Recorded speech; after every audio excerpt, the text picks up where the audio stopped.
Welcome everybody back to a special live episode of the Three Man Rush podcast. As you can see, we are fully back together once again. I know Big Jared missed episode earlier this week, but we are back ready to rock and roll.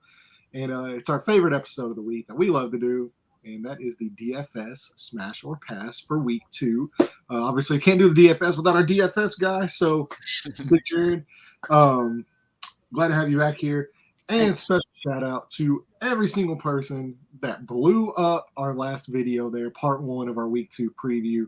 That video is going bananas. Got some new subscribers as well we want to get to. But if you did not know, I'm your host, Landon Oliver, here with my 2 co-hosts, Andrew Scott and Jared Holly. What is up, boys? Nothing. I just want to make a comment real quick about our 30-second countdown. It's amazing beat, and I caught myself bobbing to it as we came on the screen. I'm like, oh, it looked pretty cool doing that. But nah, man, everything's good. Everything's really good. Right for big show. I think that would be some good YouTube short content. It's just behind the scenes of what's happening with Jared during the YouTube countdown. I need you to record yourself next time. I have a video of Jared trying to do the whip and the nay from 7 or 8 years ago. Yeah. And it's one of the worst things I've ever seen. It's truly embarrassing. But yeah, hold on. Before we do get started here, though, like I said, I want to give a shout out. We got a few shout outs to make. Yeah, man. We got a few shout outs to make here. First off, the 2 Stags YouTube channel. Go give these guys a follow. They put out NFL picks just like we do. They're putting out NFL content every single week as well. Some really cool stuff. I watched a few of their videos. And they commented, they've returned the favor with us. So I do want to make sure to give them a big shout out as well. So go follow them. If you want to find it easily, just go to they've commented on our last 2 YouTube videos, both week 2 previews. I'm pretty sure they've commented under them. So if you want to find their YouTube channel, just go to the comments. One of our 2 most recent videos, you should be able to find it there. So you can just easily click on their profile and subscribe real quick and painless. Yeah, but if not, if you just want to search it by name, it is the 2 Stags. That's STAGS. Their YouTube channel out there. So go give them a follow for some awesome NFL content. And we want to thank them for their support as well. Yeah, definitely. You got some more subscribers, man. We got any shout outs to give? Yeah, so nothing public on YouTube that I can actually see. But we went from, I think whenever we stopped recording the last show, up until today, we went from 52 to 61 subscribers on YouTube. So none of them are public, unfortunately. But part of the reason that jump happened is I don't want to butcher his last name, but it's Dave Kluge. With football guys, he's a pretty he's a pretty big voice in the fantasy football world, and he dropped a tweet today that said, there's a let me see exactly how I put it. He said, getting YouTube subscribers is tough, and there isn't a ton of crossover between fantasy football Twitter and fantasy football YouTube. Drop your channel below, and I'll subscribe. And, a bunch of people were throwing their YouTube channels in there, so I threw ours in there. And so Dave's saying he subscribed. I'm assuming he was one of them. So shout out to Dave, and then Eric Romoff. Again, if I'm butchering these, I apologize. But yeah, Drew wasn't. He had some trouble in English class growing up, so y'all got to just kind of just public school and shit. But down Kentucky public school too. He did drop down there, and he said that he was going to subscribe, and he congratulated us on 50 plus. So shout out to Eric. He also has a YouTube channel, Green Screens Media. If you want to, if you go check him out, he puts out good content too. I went and subscribed to it today and watched some of his stuff today. and it's good content. So Green Screens Media, Eric, appreciate you as well, man. So yeah, it's been, the videos have been doing well. Subscribers have been, guys have been really been showing some love, man. It's been really cool. So we appreciate it. We've had a good Absolutely. week on the 3-Man Rush channel here.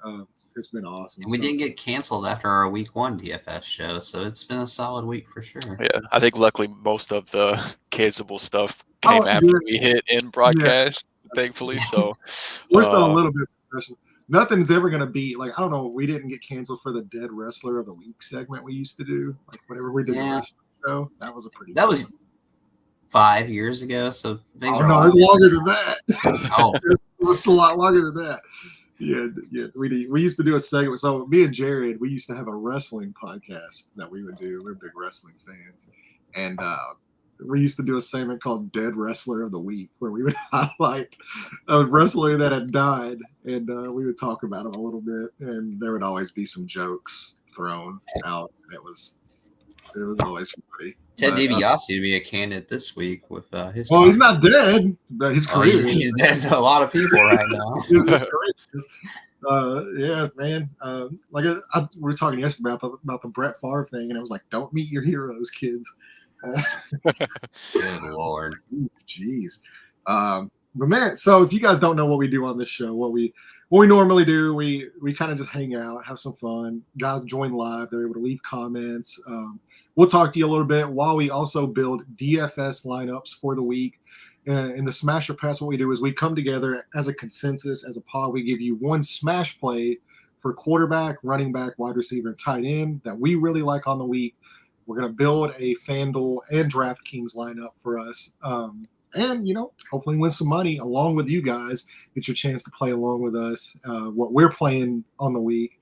And if you did not know, Jared down there, huge DFS guy, like guy wins money, like despite himself, no matter what, like whether he's playing Clyde Edwards-Helaire or, other shitty ball players, like he still wins, he hits. So, yeah, man, let's go ahead. Let's get into it. Do we want to throw Smash or Pass off first, or we just want to get into the DFS stuff? What do we want to hit first here, Drew?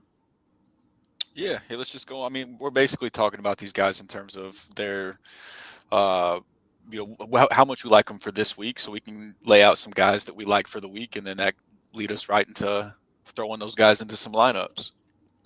Yeah, and also too, by the way, if you did not know, this is just for the 12 p.m. slate there, like the early game slates, main slates. Yeah.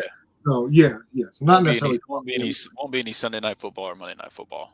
Yeah. So there's just the main slates of games that we're doing here. So if you were waiting on me to, just like, hey, you guys should play Josh Allen this week. He's playing against the Titans. You should save that for your Monday lineup because that's definitely going to be a smash play. But you should play Josh Allen on Monday night in that one game. But he's not going to be a part of these lineups. So right. So let's get into it, man. So quarterback, looking at quarterbacks here in the main slate. I want to throw this down to Jared since he is our DFS guy. I want to kick this off first. Who are some guys that you've kind of got your eye on this week? And, obviously price point is something that we look at. Weather is something we look at. Matchup, something we look at. All these different factors. You got some guys for us? Yeah, absolutely. Lamar Jackson is definitely standing out. I think he's going to be kind of popular. You didn't see the running like you normally would in the past, Lamar. I think he is going to be more of a, I don't want to say pocket quarterback. I don't think that's Lamar Jackson to complete his game, but I think you're going to get more running upside this week. That game could be very competitive, which is a good thing as well. If you played Lamar Jackson last week, he ended up getting you there. It was scary for a while because not a lot happened. And then all of a sudden he had 2 deep touchdowns and kind of crossed the finish line without running the ball, which not a lot of people seen. I had way too much Mark Andrews last week, and that bit me in the butt. But I would go right back to the well with Lamar and stack him up with Andrews. Is one call on that. If you want to get cute, I think there's different plays. If if you're wanting to pay way down, somebody I'm kind of leaning towards, I think Geno Smith will get a little bit of attention coming off that win. I would not play Geno. If you're wanting to play somewhere in that price range, I'd play someone like Davis Mills. You can stack him easily with Brandon Cooks on both sides. And the game script is not good. They're playing Denver. Denver's going to come out for blood. Davis Mills would be a good quarterback to kind of target for somebody that's going to have to throw the ball quite a bit. And you get a number one receiver, Brandon Cooks, at a good price tag as well. And I love Russell Wilson this week in a bounce back against Houston in that same game. Like, I think he definitely could go off, and there's many ways to stack him. Yeah, those are the guys I'm looking at. Is the way you just transitioned it there? Basically, I'm looking at the bounce back guys. I like Russ against Houston this week. I like Burrow against the Cowboys, and I like Stafford against the Rams. I don't, it looks like the arm isn't too much of a concern considering how many times they had him throw the ball in the opening game of the season, and so that matchup against Atlanta, I think that's a good bounce back opportunity too. So yeah, some of those guys that underperformed in week one and people might be laying off of a little bit. I like all of their matchups across the board, and I expect all of them to bounce back and have good weeks this week. Yeah, guy I'm looking at. It's so weird for me to say. I really like Carson Wentz this week. He's one too. I like on the other side of it too. I think Goff's in play this week as well. Yeah, I think that game is. I think very similar to the Philly, Detroit game and the Washington, the game that they had as well. I think both these teams can really put points on the board. I think this could be a shootout here. So yeah, especially too if DeAndre Swift unfortunately is already banged up. So I mean they might lean a little bit more on Williams in the passing game this week. And yeah, I mean it's interesting. And then on the other side, Curtis Samuel looked really good this week. Jahan Dotson had a really good rookie game, which granted, I mean 2 touchdowns on 3 catches. I mean that's probably not going to maintain that level of stuff, but yeah, man, that's a game that I'm really kind of highlighting, and I think both quarterbacks can be a good option there. What about some guys we don't like at quarterback this week? Anybody that sticks out for you, Jared? Geno Smith. Dak Prescott is 7,700 right now. Yeah, he's a lock. Yeah, I'm gonna say we're not gonna play Dak. Yeah, there's a few. I still don't. I don't like Trevor Lawrence at all. I think Indy's kind of banged up, but I don't see a lot of people playing him anyways. But at the same time, I really don't like Trevor Lawrence. At the top, I don't like Brady this week. I was gonna say I'm not a huge Brady fan this week. Against New Orleans at his price tag, I just don't see it. Mike Evans is kind of limping around a little bit too, and even if he was healthy, Fournette's questionable. Julio's already hurt. Their offensive line is a little banged up. So I mean, this, which I think this could be the classic Tom Brady, nobody believes in us bullshit game. They're in New Orleans where they've historically struggled for the last few years as well.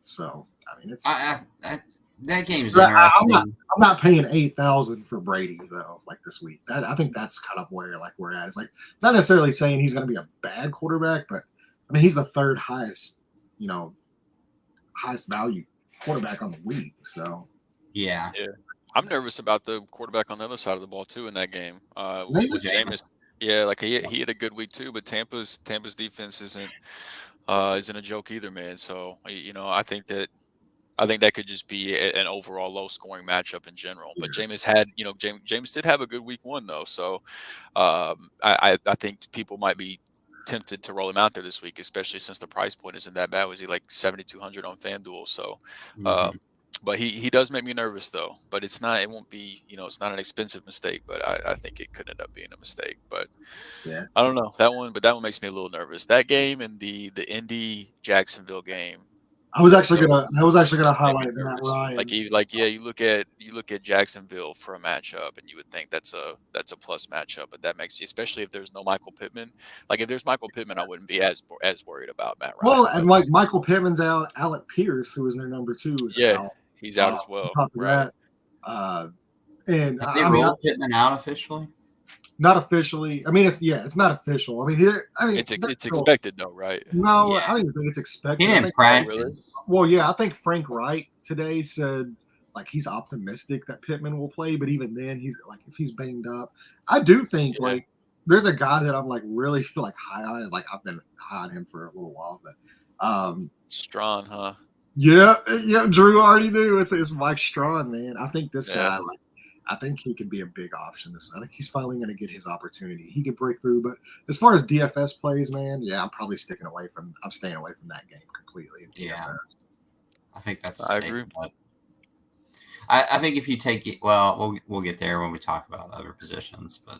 I was just about to say we're about to shift to a position that's a little bit more fun to talk about anyway. So, let's talk about some running backs for week 2. All right. We didn't come to a consensus smash here. You're right. Yes, I mean we gotta go through that. So let's see. I said Carson Wentz would be a guy. Drew, who would be a guy for you? I think my favorite of the bounce back names I mentioned, I think Burrow would probably be my favorite. Burrow, and then Jared. I think in the game environment and the price tag, I'm with Carson Wentz on this one as well. I have no problem with Wentz this week, so let's go. Wentz is our let's go. Yeah, please, God, Carson Wentz. Like we're banking on Carson Wentz. Jesus Christ, man, what are we doing? He's the drug you just can't quit. You saw him last week. Yeah, you can't quit it, man. I love it. And I'll tell you what, though, if you do play Carson Wentz, you want to talk about a roller coaster, baby. Like that. You'll have some fun watching that game. It's the ultimate. Like, yes. I don't know if fun's the word for it, but it's definitely an experience. Yeah, that's awesome. So yeah, let's lock in Carson Wentz. All right, running back, smash or pass. Let's see here, guys. Drew, I know we kicked it off with Jay last time. Drew, let's kick it off with running back for you. What do we got here? It's extremely chalky, man, but it's the running back one on the week for me is Saquon Barkley. Yeah, 100%. I mean, you saw what Nick Chubb and Kareem Hunt did to Carolina's rushing offense last week. And you saw what Saquon did to the Tennessee Titans franchise last week. Right. And there is no Kareem Hunt to take away Saquon. Hold on. Let me shit on the Titans real quick one more time. Not only did Saquon destroy that team in that week, he destroyed that fanhood. Like, he destroyed that team. Because now I'm starting to get, like, I've seen them, like, fire Mike Vrabel posts pop up. And I'm like, you know the Jack Nicholson meme where he's like, yes. Like I'm seeing like hashtag fire Vrabel, and I'm like, yes, you guys should fire Mike Vrabel. No. Yes. Yeah, that's absolutely not. No, that's very extreme. But as a Colts fan, I could understand why you would want him to fire Vrabel. But it's funny that Titans fans are already there. Like Saquon's going to be highly owned this week, but like watching what the Browns running back duo did to Carolina's backfield, and then just knowing that Saquon's going to be back there by himself, just getting all the work he can handle. He's running back one for me this week. So that would be like the number one name that I would throw out there. But I do like Mixon this week. I think that, with no Dak Prescott, I think that since he's going to be able to get out to a pretty decent lead, and Mixon should get a decent amount of carries. And sticking in the shootout in Washington and Detroit, I like Antonio Gibson too. As long as Brian Robinson, which I mean, hopefully get well soon, get out there in the field. The videos of him rehabbing have been insane. Like that he's already making the progress he is. But as long as he's not back there, I'm going to be playing Antonio Gibson. So those are a few guys that I like quite a bit this week. Yeah, it's hard to pick against Barkley, especially 8,800 on FanDuel, and just the amount of volume he got in week 1. I'm with you guys on that too, so I think he's a lock at that position. But I will tell you, to get contrarian, someone that is not going to be played is going to be Nick Chubb. They are playing the Jets. The Jets are completely banged up. Nick Chubb did not get in the end zone last week. It was the Kareem Hunt 2-touchdown show. I think this week they make sure they get him in there, and I think he's going to have a big game. Yeah, he might be, in terms of like a mix of salary and rostership for this week, he might be my favorite play because I mean you're right, he's way down in terms of roster percentage this week given the You're matchup probably going he to get had. Nick Chubb in most cases 5%. Yeah, he's the fantasy footballers projections for ownership this week have him just above that, but I mean below guys that he has no business being below. Yeah. So yeah, I think Nick Chubb is a great call this week, and he Yeah. typically So he makes me mine, nervous because he's not going to catch passes, but he's not going to need to, man. As efficient as he runs the ball, and the likelihood he gets into the end zone. Yep. And they're going to make sure they get him in there this week, I have a feeling. Yeah, so on the opposite end of that, we know Nick Chubb's not going to catch passes. This kind of surprised everybody about catching passes, and this guy is outside of the top 10 in price point on the week as well. And we saw what Jonathan Taylor did to that defense last week, and that's Javonte Williams. Javonte Williams right now is outside of the top 10 in price point on FanDuel. He's getting a ton of pass game work, and they even came out today said, "Hey, this is going to be a continuation. Like we want him to be our pass catching guy." And boy, did they use him the other day. And then on top of that, man, like I said, we saw which Jonathan Taylor, to be fair, does this the most defenses. But I think this could be a big rushing game for the Houston Texans because I think they're going to get up relatively early in that game. And yeah.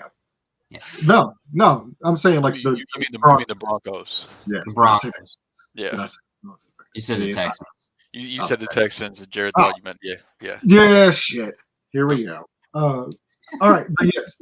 So I think the Broncos get up early because they're going to come out and want to make a statement. I think they run the ball a lot, and I think Javonte Williams will have an early down roll whenever they are throwing the ball. And then I think at the end, him and Melvin Gordon close this game out. So so I'm glad you touched on that. If I'm playing Javonte because he's going to be very popular this week at that price tag and everything too, only way I'm going to play Javonte Williams to be different is to stack him with Russell Wilson and treat him like he's a receiver, a part of a stack. Or could you stack him with Melvin Gordon? Could you throw both of them in there? I mean, that would be super contrarian. I wouldn't because it eats away at the other one's upside. I would not. I think they both have upside. I'm like, they do. They They're both gonna smash this week. Yeah, I think to me, as a salary relief, I love Melvin Gordon this week because of what you just said about Javonte Williams. I think they're going to get way up, and I think I'm not 100% sure they're ready to completely give the full workload to Javonte.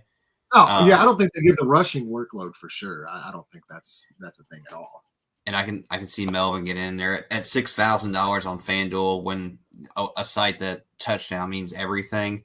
I mean, it's hard to go against Melvin Gordon this week. What are the odds they're both going to fumble at the half-inch line? Yeah, it's crazy. Yeah, that's what Javonte. That game was wild. It's absolutely nuts. Hey, man. I'm a little nervous about Javonte. Like 7,300 isn't bad, but he's projected to be like the third highest rostered running back this week, and I don't think they're going to need to target him 12 times again or 10 times or anything like that, and they're still going to split carries. And I'm worried that if he gets in the end zone, I'm sure you're fine. But no, I don't even worry about the where. I mean, like he's so good. Like he is. That's the end of the day when it comes down to they're good players. And I think he's clearly, even though they want to give Gordon the work, I think he's clearly the best running back. He is. No, he definitely is. Yeah, I like, and it's not like both these guys can't eat against what this Texans defense is. Like that's what I'm saying. It's like I think they're both going to be good players. I do agree that they're both There's a good chance they both score touchdowns in this game. Yeah. Oh, there's a very good chance. All right, so I mean, those are guys. So, what are some guys that we're passing on this week? Oh, there's a ton. Yeah, I don't like Kamara this week. I don't know what his health is like. Tampa's never been a good chance he misses the game. Huh? Yeah, I saw today somewhere there's a good chance he misses the game. Oh, then Yeah, I really wouldn't like he didn't. Kamara then. Right. Yeah, he didn't practice all week, so I think there's a decent chance he misses. But if he does play, I don't think you can play him. I'm kind of out on DeAndre Swift too, to be honest with you. I think that could be maybe an ongoing thing for him. It's an ankle, right? If I read it correctly. It was, yeah. It's never fun hearing a running back having an ankle problem, and I think they have a lot of confidence in Jamal Williams, so I don't think they're going to just like hammer down DeAndre Swift in any way, shape, or form. So I'm kind of off on him, and I don't like Ezekiel Elliott this week. Yeah, man, I think I don't like Zeke any week. Yeah, not as long as this offense is where it's at. I will tell you though, like it's really the wide receiver position this week is the premium wide receivers you're gonna have to pay up for them, and I think you can get kind of different at the running back this week. The way it's kind of looking like there's a lot of like big name receivers not on that are playing like night games and Monday night games, Sunday night games, etc. So I think if you're looking at a position to pay down, it might be running back this week, and there's some good options to pay down. I think James Conner is a good play. I even think Josh Jacobs is a decent play this week. I think that game. Yeah, I don't think that's off base. I know we said we're going to stay away from this game. For me, it's James Robinson this week. I know he had the 2 touchdowns last week, all that, but I think if they are going to use a runner, like one, as we saw like last week with Pierce and Rex Burkhead, the Colts are like they're a very hard team to run against. Like with Grover Stewart there, he is their running back, but ETN I think is going to get used much more in the pass game this week than I think before, and I think he looks clearly like the most explosive runner. I think James Robinson in week 1 was a little bit of fool's gold for this week. So I think that could be a guy that people might be playing because they see, hey, DeForest Buckner might not play, which I fully expect him to. I want to stay away from this game, and people, I think, will see those touchdowns last week, and they'll see that, hey, like these guys are splitting carries, but I don't think that's going to be a trend. I think it's kind of an outlier. So who we on for the second running back? We named off several here. I like Josh Jacobs, like you said. I do like that Josh Jacobs play, which is weird because I never liked Josh Jacobs. But yeah. Drew, what are you thinking? I like Jacobs too. I don't have any problem with that. I think because Nick Chubb's probably too. I already threw Saquon out there. That's 8,800. Then Nick Chubb's 8,500. So for the sake of going somebody cheaper, I would say Melvin Gordon at 6,000, or Josh Jacobs at 66. I'm fine with either one of those. Yeah. So would you want to do something? Maybe like I don't know how you guys feel about paying up, especially with like this guy's probably going to be like the most owned, but like Saquon and then bringing it back with like Josh or not Josh, but like Melvin Gordon. Save a little bit of money. Yeah, that would be a good way to like, build a lineup this week. Yeah, I'll tell you another guy I'm kind of nervous on this week. I didn't really say anybody for pass, but I just saw his name pop up and made me think about it. Cordell Patterson kind of makes me a little nervous this week because he had the huge week 1. He got thrusted into a position that they weren't really expecting to have to use him in whenever Damian Williams got injured so early because Williams was handling the early down work early on. Yeah, and Algier was inactive, and that's not going to be the case this week. Right, yeah, I would expect the rookie to be active this week now that they know they're going to be without Damian Williams. So I think his work, like Cordell Patterson, the player, like he's fine, and Atlanta has clearly figured out a way to use him. But I don't think you can expect the volume that he saw last week now that they've had a week to prepare and be ready for the fact that they're going to be without Damian Williams and, work Tyler Algier in possibly similar to the way they were using Williams early before he got hurt. So I think somebody want to make a statement too. I hope so. Yeah. I've had to sit on that loss for a long time. It feels like now. It feels like that game was 2 months ago. So hopefully Sunday afternoon is better. But yeah, he makes me a little bit nervous. But yeah, Saquon Melvin, I like that. I like that running back build quite a bit this week. You know what's crazy is we didn't mention a guy, and I feel like he's going to be super popular, and I'm not on him. He's actually a fade for me, and that's Darrell Henderson. Yeah, he's right now. The footballers have him as projected to be the most owned running back this week. So And it makes me nervous too, man. Yeah, I think that usage I week know one. Cam Akers didn't touch the ball much in week 1. Yeah. But as long as he's active, I don't trust Darrell Henderson. I just don't. Like, I don't care like what his price tag is. Akers could eventually start to get more work, and we're not going to know when it's going to happen. Exactly, and it could easily happen the week that he's mega chalk and everyone's That's a backfield that I'm Cam Akers run in multiple touchdowns. Yeah. So I agree with Landon. I think that's a backfield just to stay away from. I think once Cam Akers establishes himself, because I truly If is fair, if is the right way to put that. If Cam Akers establishes himself, I think then you would be able to trust him as long as he's healthy, because I think he has the better skill set to be a 3-down back. I like Darrell Henderson and what he brings to the team, but I just do not have faith in him as a 3-down back, and I don't think that's what the Rams want to use him for. I think that's granted. He's had an Achilles injury since they drafted him, so it's not the same thing. But I think whenever they draft him in the second round, that's what they had in mind for him. And I think if somebody is going to be a workhorse and somebody you can trust week to week, you're going to have to wait for Cam if it ever happens. And if it doesn't, was he the second running back drafted in that class? Yeah, and he was a second-round draft pick, and it was the Rams' first draft pick. Because they never have. So it's Clyde Edwards-Helaire, then Cam Akers. I think JT might have been drafted before Cam, but I know they took Cam over. Yeah. So Cam was fourth because it would have been DeAndre Swift. I think was second. Yeah, Swift and Taylor went before him, but I know they took him. They did take him over Dobbins. I do remember that. But yeah, I mean, he was drafted to be their work. I mean, like they had just drafted Darrell Henderson in the 3rd round the year before that. So like if they would have been super high on Henderson, I don't think they use a 2nd-round pick on Akers the very next year in the first place. So It's just, to me, it's one of those things to where I think it's going to be really tough to predict and project unless Cam ends up taking the reins and showing them, what they want to see. Me and Jared were talking about that draft last night. We were like, man, how lucky is the entire league that Kansas City did not draft Jonathan Taylor? Or Swift. Yeah, I think either one of them. Yeah.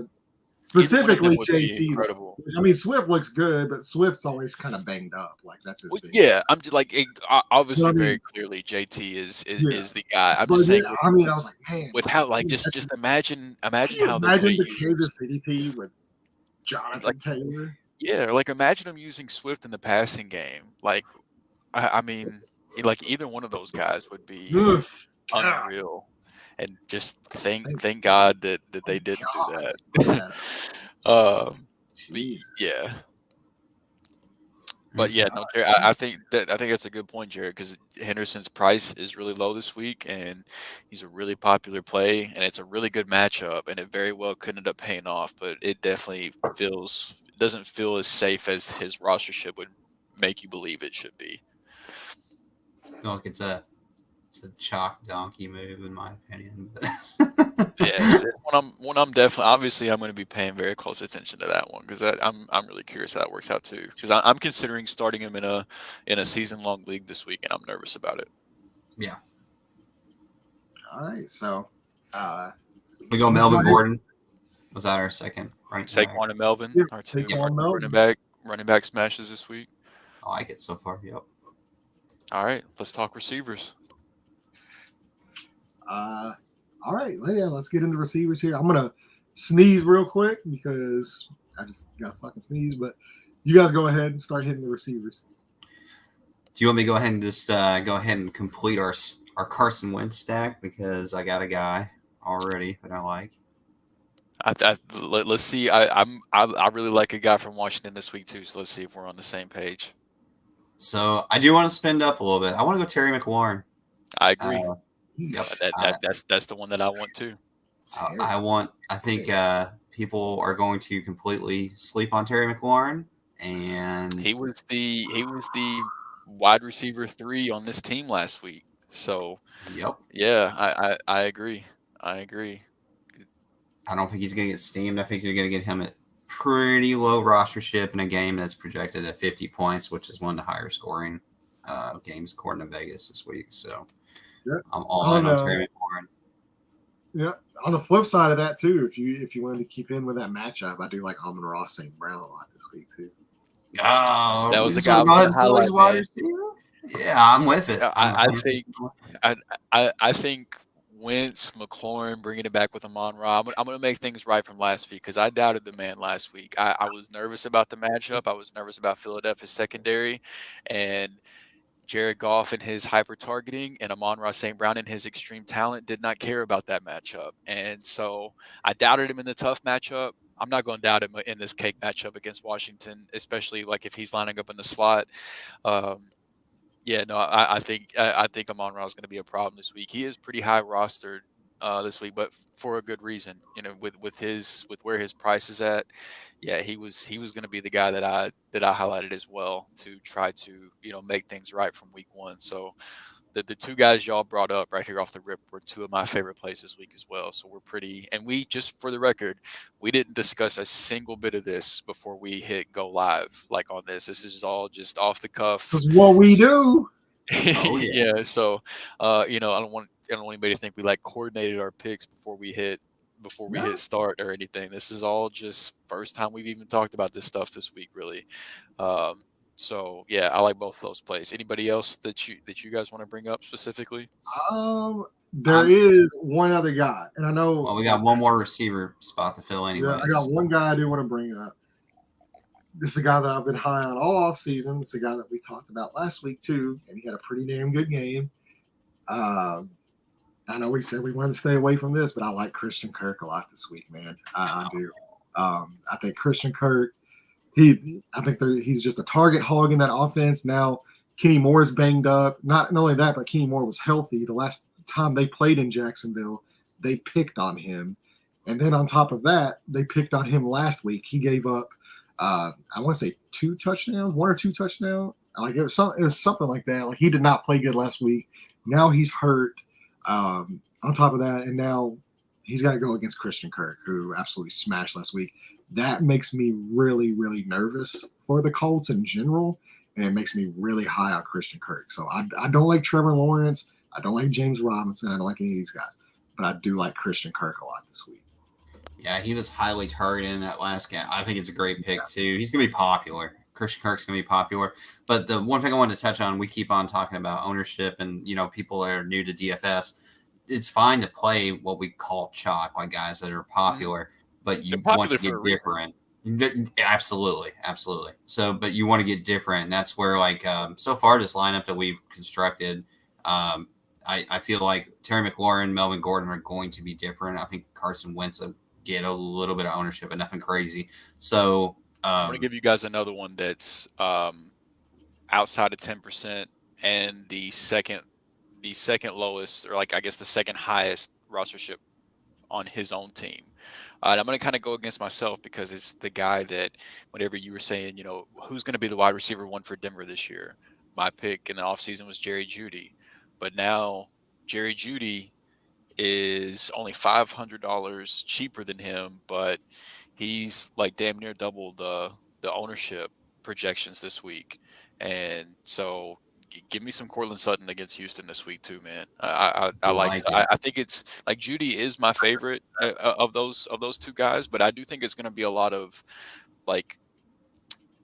some weeks they might both go off, and then there's going to be weeks where one guy has a game like Jeudy did in week 1, and it could be Sutton in week 2, could be both of them in week 3. I don't think it's going to be anything where it's going to be even though Jeudy was my pick, I don't think it's going to be a clear 1 and 2. I think it will be a 1A, 1B thing throughout the entire year. So give me the guy that's not much more expensive and is much lower in ownership for this week. Sutton's a guy I'm going to be playing a decent amount this weekend probably. I agree. I think for this lineup we're doing, if we're going to play Melvin Gordon, that would be that's a good point. Yeah. Yeah. But I do like Sutton for DFS reasons. So yeah, just as a general play for this week. Yeah. Absolutely. because I think everyone's sold on Judy after one big catch. Hollywood Brown against Vegas, man. His ownership this week is down quite a bit. He could be interesting as well if T Higgins plays. I know it's kind of up in the air, but like T Higgins is below 4% projected ownership for this week in a smash matchup against Dallas, and then the obvious big one. I said that Burrow was one of my favorite, if not my favorite quarterback play this week. So obviously, if I'm going to bring up Higgins, I'm also going to bring up his running mate, Jamar Chase, too. If you want to spend up at receiver this week, I think Jamar Chase is a great option to do so. He's got some fun history with Trayvon Diggs going back to college too, where he torched him back in college. So if I can add a little bit more fuel to the fire of my Trayvon Diggs is overrated take that I threw out there a few episodes ago, it's just more money in the bank for me. So I do like Jamar if you want to spend up this week. Yeah, I like Jamar Chase a lot this week too, and I think Joe Mixon's going to be chalky. I think you may one of the few weeks you might be able to get Jamar Chase under 10%.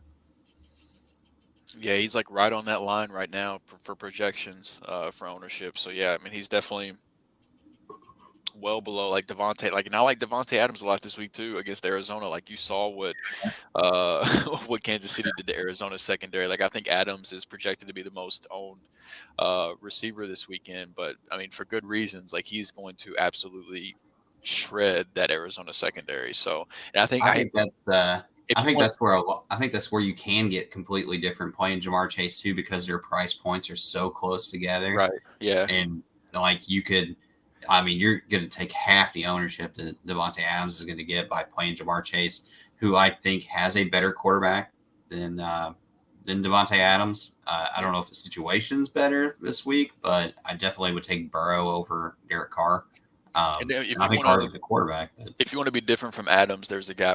We'll talk about tight ends in a minute, but just spoiler alert: there's a tight end I like a lot that also plays with Adams this week.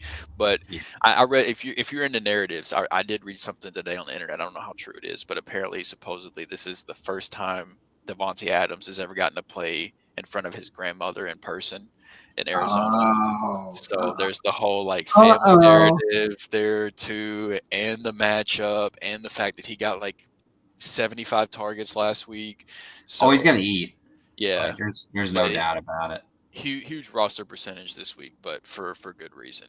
I think the only other argument I'll make on I think this is so close. I mean, like I think Devontae's the better play between Jamar Chase and him, but I will say Chase has such an upside on big plays that if he just takes like 3 touchdowns last week. Right. Yeah, I mean, like he could take one to the house and just completely break a slate.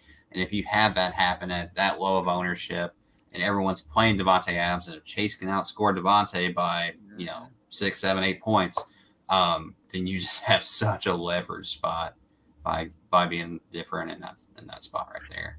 Well, I mean, do we want to lock in those 3 then? McLaurin, Amon-Ra St. Brown, and Jamar Chase? If we can make it fit.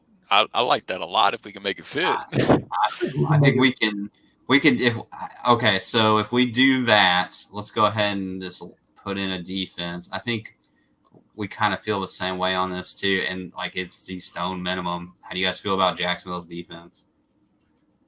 I don't have a problem with it. I have no problem with it, especially their bare minimum this week. Lowest $3,000, lowest defense.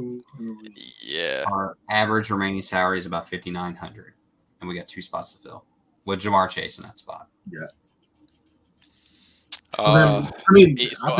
Any wide receivers you guys are nervous about, or like any more that you like a lot this week before we move on? Well, I said Christian Kirk. I do like Christian Kirk a lot. Yeah. So if we need to go cheaper and save some money, that's an option too. Or I think I have an idea. Let me see here. You like Christian Kirk? He's 6,500. I do. We can play Christian Kirk still. Oh my God, it worked out perfect. So if we play Christian Kirk in the flex, we got 5,400 at tight end, and I got somebody in mind. I don't know how you guys feel about it. You got some tight end prospects in the kind of the cheaper. Yeah, we're about to talk right before we move on to tight ends. What's some wide receivers you guys don't like this week? Anybody like particular? I know I got one that makes me nervous, but anybody particular that sticks out for you guys? CeeDee Lamb.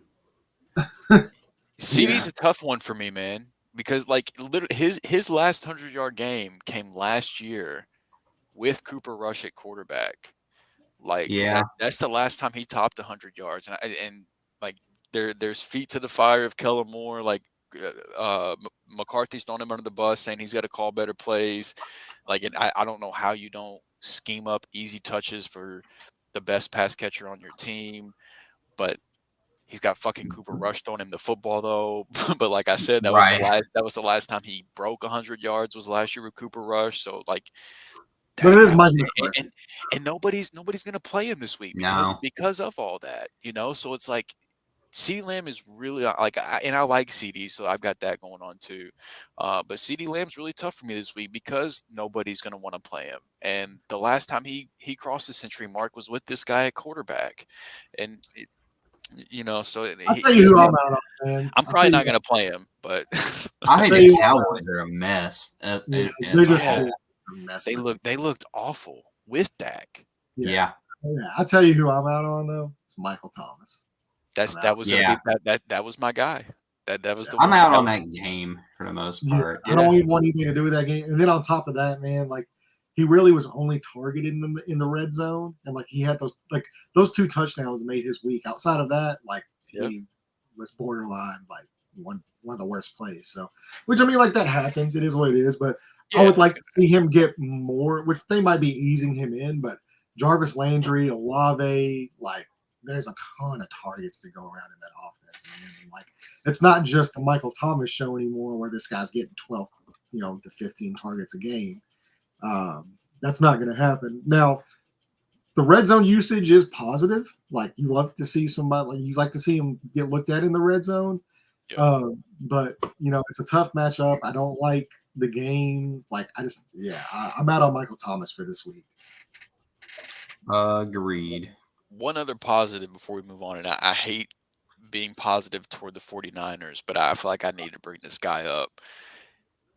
Deebo Samuel, man. Samuel. Yeah. Like no Elijah Mitchell playing against Seattle, and the dude's just so fucking good. And like I do think he gets. I do think he sees an uptick in carries with Elijah Mitchell out. Yeah, you can't I think he's going to be part of that rotation with Jeff Wilson and whoever the hot hand ends up being between Mason and Tyron Davis-Price.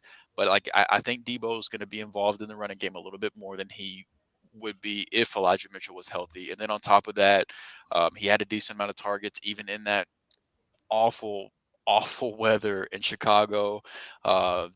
So yeah, I think that he like Kyle Shanahan is going to draw up plays for his best guys, and you're not going to not put the ball in Deebo Samuel's hands plenty of times in a game, especially whenever you lost your starting running back in week 1. So that matchup against Seattle with all those other factors, I think Deebo's a strong play this week. So spoiler alert, when we get to, like, I know you guys, I always share one lineup with everyone that I put together. Deebo Samuel's in that lineup. I'm all in on Deebo this week for everything you just mentioned. I don't trust Jeff Wilson. I just don't. And like I think he's the best running back and the best wide receiver they have on that team. And I think the 49ers, they're going to make a statement too, coming off that loss to the Bears. I like Trey Lance this week too, but I won't be playing a lot of Trey Lance. I wasn't going to bring him up in the quarterback portion, but I like Trey Lance for a bounce back this week. Like I'm in on it too. I think the whole. Man. Speaking of bounce back, he was bouncing them dollar bills off that stripper's ass this week. Deebo, he's just spreading wealth throughout the community. Lance, man. Trey Lance. I don't. He's bouncing them bills. Spreading wealth throughout his community, just trying to help the community grow. Man, ain't nothing wrong with that. Yeah, man, ain't nothing good wrong. Samaritan. He was in a good spot. He was in a good position too. It looked like he could have been, just practicing the, hand off the ball and shit too. Yeah. He was making it rain just like it was in Chicago. Yeah, but pretty similar. Hey, I'm not mad about that, man. Dude's young. Oh no, that's quarterback 1 right there. Yeah. Like, but it's just 49ers got some. How can you get mad about that? People get mad about that. Jimmy G was fucking porn stars. He was in town. I know. That's what I was about to say. At least sending girls to college. They're the Detroit Pistons Right. of the NFL. At They're the least bad Trey, boys. at least Trey Lance is paying some bills and shit. Yeah, like Jimmy G's out here slamming It's points. just- He's not helping the community at all, but Trey Lance is a giver. it was crazy to me. I saw people legitimately like upset at Trey Lance for that, and it's Jesus. just like just grow. I'm not fuck upset up, about man. Jimmy Come G on. either. Good for him. No, yeah, both of those are fine. But yeah, so but You all gotta do it. that to say, hey, I think Debo's a good player this week. But yeah, no, Yeah, I gotta say too. do. I gotta say too, Jared, you sent my anxiety through the roof through that segment because I saw you take a drag off that vape, and you you held that shit in for so long. I was waiting on you to exhale for like the last 3 minutes. I'm like, there's no way he still got this held in. And like did it like I saw you just like very very Try to be discreet about it on here. Yeah, you had to call him Bro, out, man. Bro, you sent my anxiety through the roof. I've been sitting here waiting on you to exhale that for like 3 minutes now. Like I was like, how does he hold that in? Take it to the house. Woo! Vape Nation, baby. All right. Tight end. Are y'all ready for Let's tight go. end? I hope we're on the same page again. Let's see. I don't know how cheap we have to go for the lineup we've been building, but there's a We got guy. 5,400 left. Okay, so it's not enough for the guy I'm thinking of. So hit me with it. How do y'all feel about Pat Fryermuth? Yep. I'm in. You in? I'm in. I like that. Absolutely. His usage in week 1 was a lot higher than I thought it would be. He was a lot more involved than I thought he would be. Yeah. And there's some other things too. It looks like New England. They're going to be missing Adrian Phillips most likely. He didn't practice. He's questionable for this week coming up. That should allow a little bit more underneath. But Fryermuth locks right in, and that puts us at $0. So we have a lineup officially. Yeah, so the tight end I want to bring up, he's too expensive for the bill. We've been just like making up as we go. But Darren Waller is my favorite tight end play this week. 6,800. He's 6,800. So you got to pay up a little bit. But like we saw with Trenton, granted, Darren Waller is great. He's not Travis Kelce, and Travis Kelce doesn't have Devontae Adams to compete with targets with. And those are all factors. But you saw what Kelce did in week 1 to this Arizona defense, and so they're going to be beat. And we talked about Devontae Adams and his high rostership percentage projections for this week. Darren Waller is the exact opposite. He's like below 7% rostership this week. He's, in terms of tight ends, he's like the 1, 2, 3, like the tight end 9. Is just like if you sorted by projected roster percentage for this week, he's the 9th most rostered tight end. So like Pat Fryermuth, we just talked about, Alberto, TJ Hawkinson, Dalton Schultz, Tyler Higbee. Those are all guys that are being rostered higher than him. And I think Darren Waller is in a position to just absolutely smash this week. So if you can make it fit from a dollar standpoint, I think Waller is a great play this week if you want to be different from the Devontae Adams crowd and also be able to, fade guys like Pitts and Andrews and guys like that. I think Waller's a good option. So that's, if I can make it work in my lineups, that's my guy at tight end this week. I like it. I can dig it. I don't really have a tight end. This position, I just have a hard time. It's a punt outside of your elites. Like and Kelce isn't even on the slate this week because he already played. It's Mark Andrews. Gerald Everett's off. And that was disappointing too. So Gerald Everett's off the slate. So yeah, I think Kyle Pitts and Mark Andrews and Zach Ertz, I think, are the 3 most popular tight ends. Albert O kind of got some run. He's going to be popular too. Noah Fant looked really good too for Seattle. So that could be a good option. Hawkinson, I think, is a good play as well. If you're looking for touchdown upside in a game that we all think is going to shoot out, I think Logan Thomas could be a red zone guy that could catch a touchdown there. Yeah, that wouldn't be a bad dart throw. So I mean, what's his health been like this year? I didn't pay attention to him week 1. I'm not gonna lie. I mean, he was fine week 1. It just mostly, it was just Carson Wentz. Just YOLO balls deep. The wide receivers 8 week 1. I worry about Logan Thomas' production because I think Carson Wentz is set. I mean, he's still Carson Wentz, but it's a big upgrade over Tyler Heineke from last year. Logan Thomas had 6 targets in week 1. He did. Well, like Carson Wentz loves tight. Like, I mean, he loves like think of all those years he had Goddard, Zach Ertz. Like he's very capable of carrying a good tight end.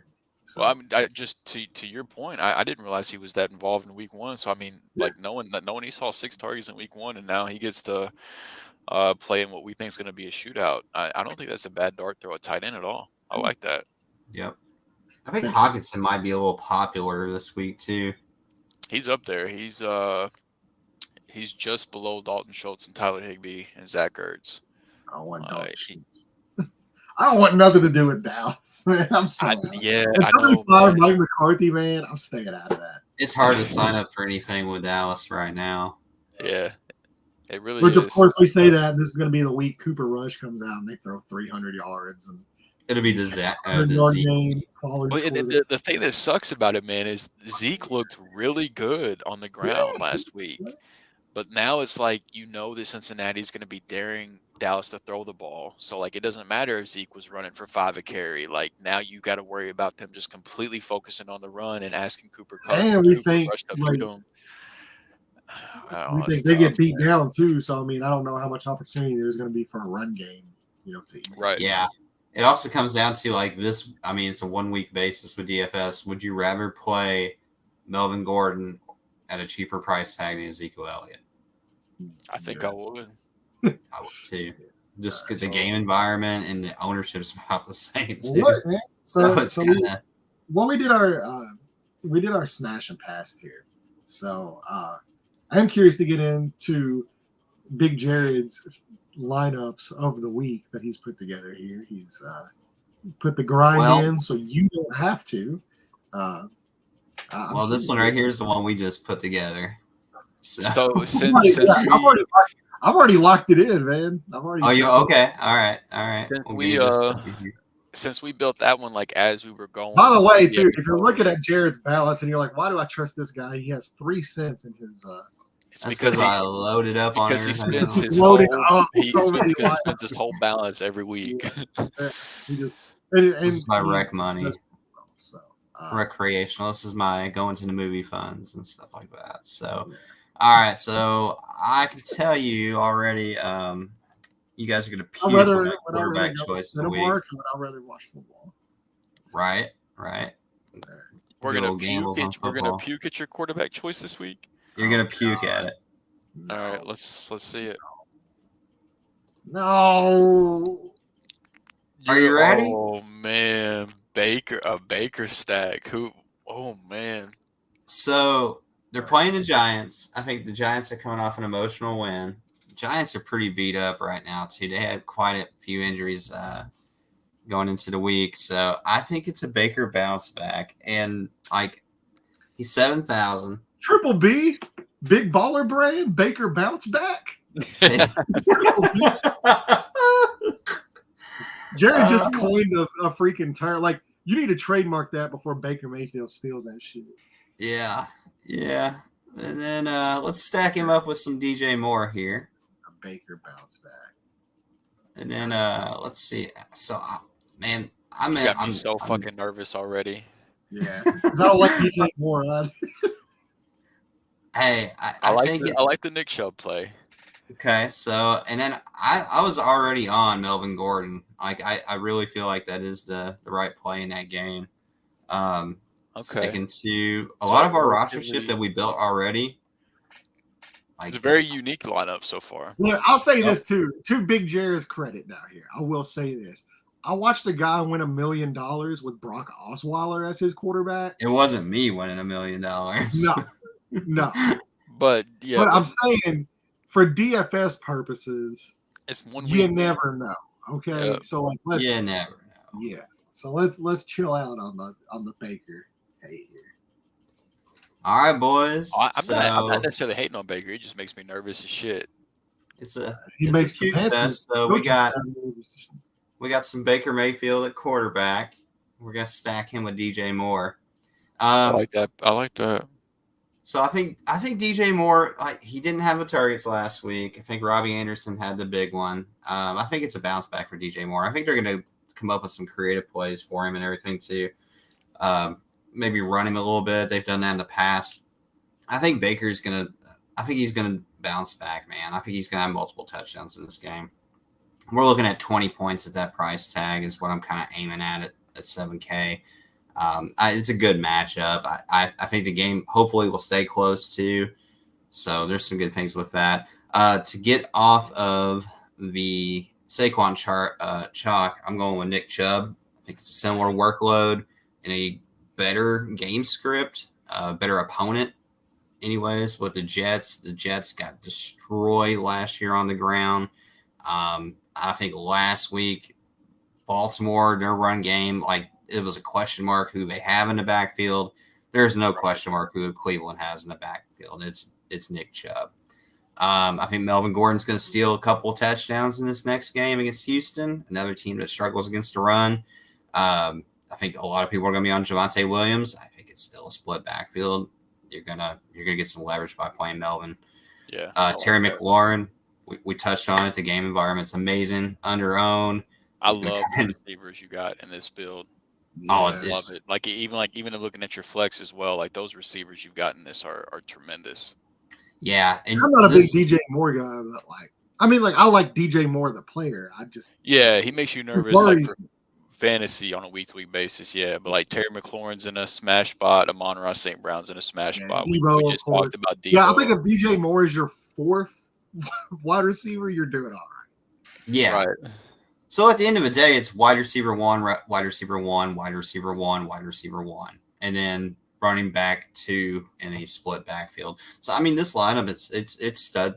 It's a stud lineup. This is the type of flexibility that Baker Mayfield at his price point gives you. You can't do this with quarterbacks, a little bit up on the price chart. So I like the spirit of this build, man. Baker makes me nervous as hell, but I love building lineups like this with cheaper quarterbacks that have plus matchups that could possibly hit. I love doing this.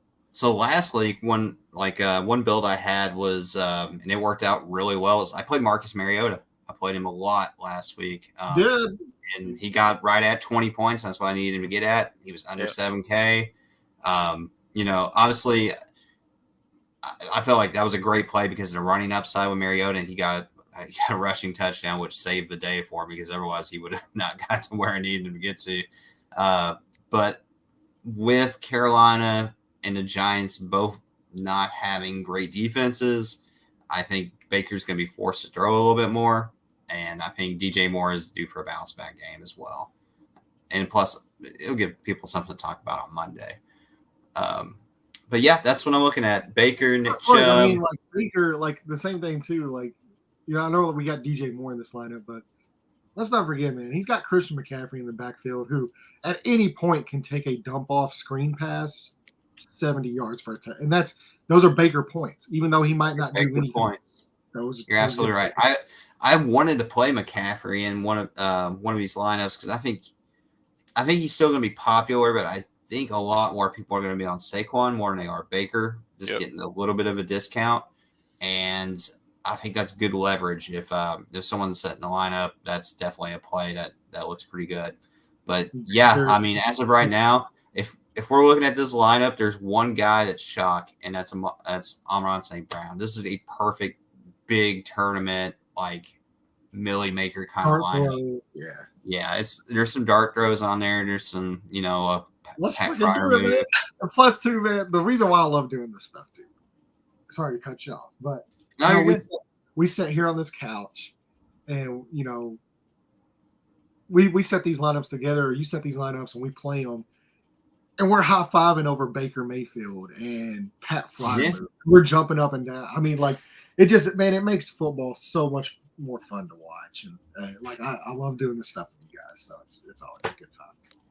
And the great thing about DFS too, obviously last week Jefferson smashed, and you almost need him to take down the whole tournament. Well, I didn't play Jefferson last week, and it sucked not playing Jefferson, but I knew he was going to be popular.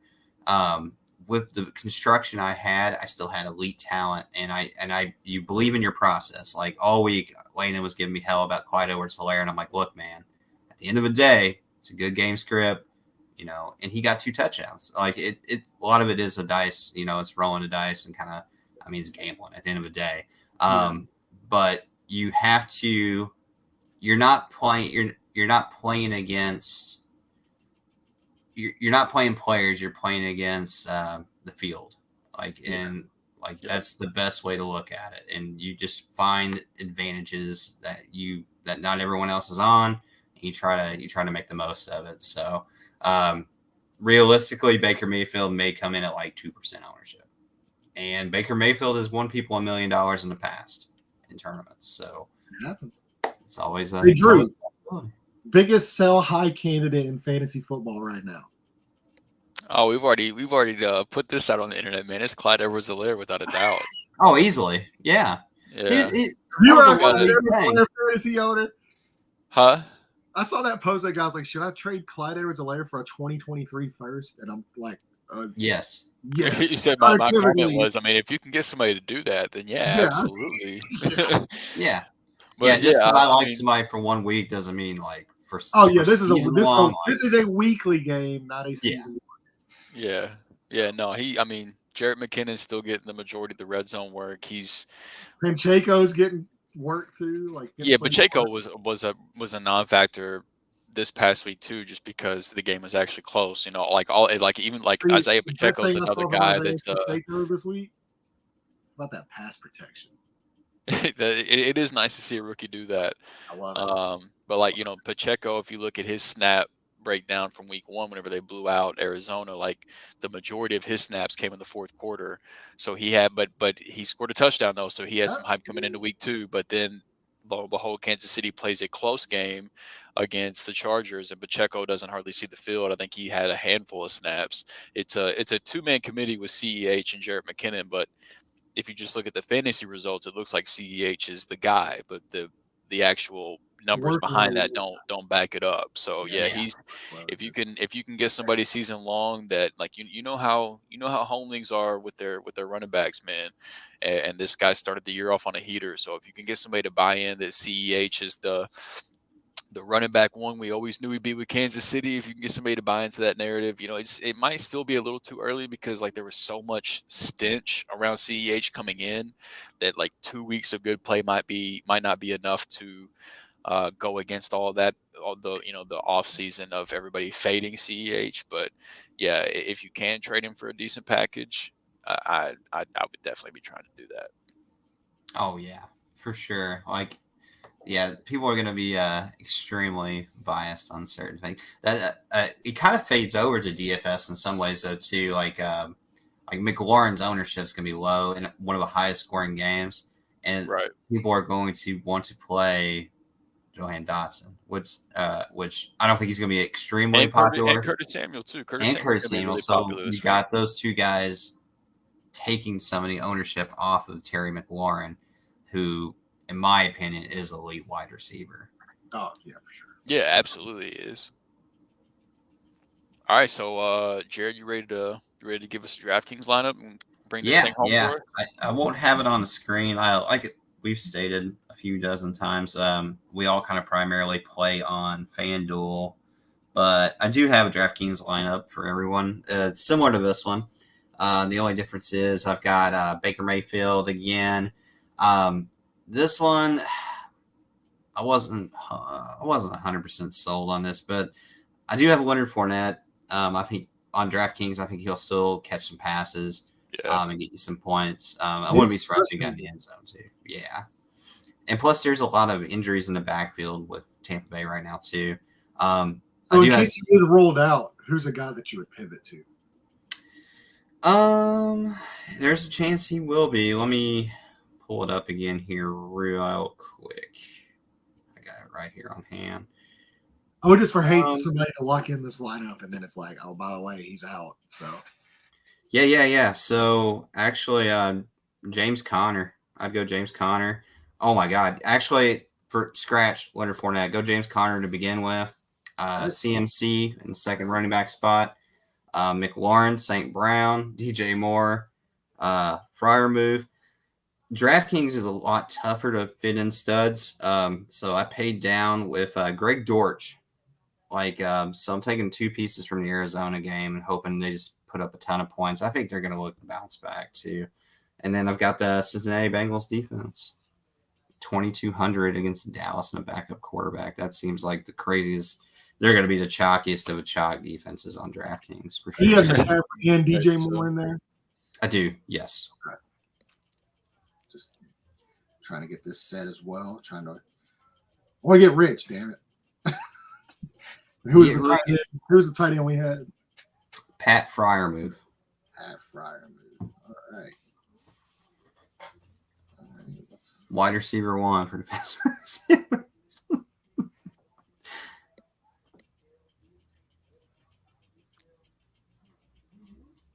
All right, let's throw it down. So, all right, guys. Well, we got our. I got all the lineups set. Got 3 lineups going. A lot of fun stuff to do, and we'll get right into it, man. Like week 2 is upon us. Another week of football is upon us. Yep. So it's I'm excited to see this. Ready to watch some football. Ready to win some money, and hopefully, man, like the fucking Colts win fucking game. Sick of this shit. We'll win a game in Jacksonville. Well, for your DFS lineup, you don't want them to do well. Oh, I do want them to do well. I mean, Christian Kirk and the Jaguars defense. But hey, I mean, I don't. Like I said, at the end of the day, I want the Colts to win more. Well, I don't know. Fuck that money. Unless we're talking about maybe unless I've got like $1 million on the line, and then it's like, yeah, y'all can lose a game. I've watched you lose a lot of games for free. So if you can lose a game, I'll let the Rams take an L for like a few thousand. You know, that's what I'm saying. It's like I've watched the Colts lose games for free. Right. So if y'all can win me some money about it, like that's the least you could do. Just throw some cash my way if you're going to disappoint me this week. Right. So yeah, hey, that's where we're at, baby. All right. Well, yeah, thank you guys so much. Make sure to check out. I know it's the YouTube algorithm. This weirdest shit, but so our other one is like almost at 1,000 views. Our part 2 is like at 20 views. Or like some I know it's wild. Yeah, like it makes no sense. So if you enjoyed part 1, maybe you didn't. Maybe you hated part 1, and that's why nobody watched part 2. But at least let us know. You know, like leave us a review. Let us know if you didn't like it. Some stuff we can do better. And if you did like it, go check out part 2. It's just as enjoyable, especially if you're a Colts fan, man. You're gonna love the Monday night game preview. That's always a fun one for sure. And so, yeah, and then these shows always do well. I'm always excited to do these shows. And if you joined us live, thank you guys so much. I know there were some guys in the Colts group chat that were watching as well. So I want to shout out to you guys. I added Drew and Jared into the Colts group chat, even though it is Colts group chat. It's more of like a NFL friend group chat. It's just named Colts group chat. Yeah, and if anybody watches the DFS show at all, too, in the comment section, if you want to give me your plays or if you want advice like closer to lock and stuff, too, I'll try to keep up with the comment section on YouTube, and I'll be more than happy to throw some different advice to people if they want to. Yeah. Jared's a guy you want on your side, man. Like I said, this dude's won plenty of money. He's won me some money. He's won our friend Dave some money. He's won his stepdad some money. I mean, he's a guy that you want on your side. So you're lucky every once in a while. Yeah, it happens, man. Broken clocks right twice a day. That's right. That's right. Hey, that's why the Titans can win 2 division titles. You know, it might only be 2 in 20 years, but eventually y'all are going to get one. But we almost made it through a show about some Titan hate. No, we're never going to do that. That's like the second go around for this show. Yeah, I was going to say, like, I will shit on them every episode. Like, you can count on that. That's what we do. So, yeah, man. Thank you guys so much for joining us. And we will see you next week with week 3 previews and reactions to probably depending on what happens. Another Baker Mayfield week, cussing up and down. Baker Mayfield, baby. We're relying on Baker Mayfield. The big Baker bounce back. The triple B's, baby. Come on. Yeah, Throw it down.